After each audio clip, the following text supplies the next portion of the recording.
The cleaning worker at the martial arts school, in order to wash his hands, could only throw the chains on his hands onto the ground, but the next second, the weight of the chains actually made the century-old martial arts hall shake. Seeing the teacup fall to the ground due to the shaking, the headmaster immediately realized that only meteor iron weighing 10,000 pounds could cause this phenomenon. So he hurriedly ordered people to find the student wearing meteor iron. Little did they know, the person they were looking for was the cleaning worker who had swept the hall for 5 years. But 5 years ago, he was the #1 martial arts master in the world, but such a title became a lifelong pain he could never forget.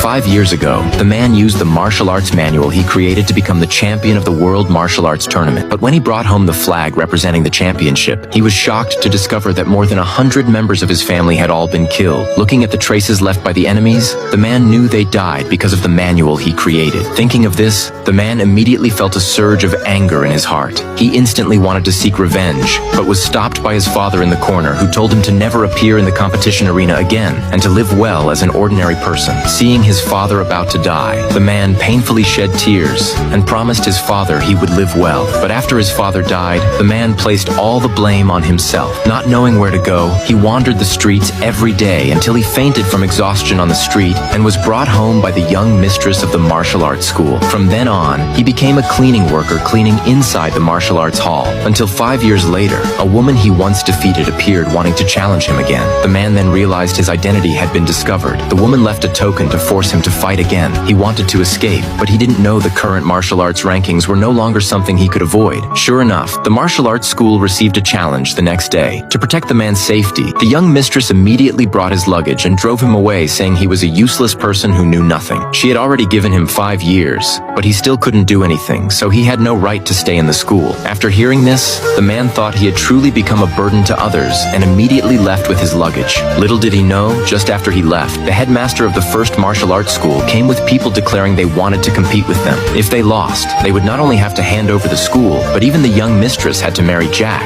the heir of the first school. Young Master James, upon hearing this, immediately accused them of not truly wanting to marry his sister, and only doing this as an excuse to humiliate them. Everyone who realized the situation immediately rejected the demand of the first school, saying they would rather die than hand over the young mistress. But the woman stopped them, claiming she could agree to their terms. But she had her own requirement, which was to represent the school in the challenge to ensure the safety of the other students. The headmaster, seeing this, immediately wanted to stop her because Jack was not a good person. His previous wives died only because of Jack's violent nature after being beaten to death. He didn't want his daughter to become one of them. Just when the headmaster didn't know what to do, he suddenly remembered the shaking that morning and believed a master was among his students. So he immediately agreed to his daughter's request. Meanwhile, the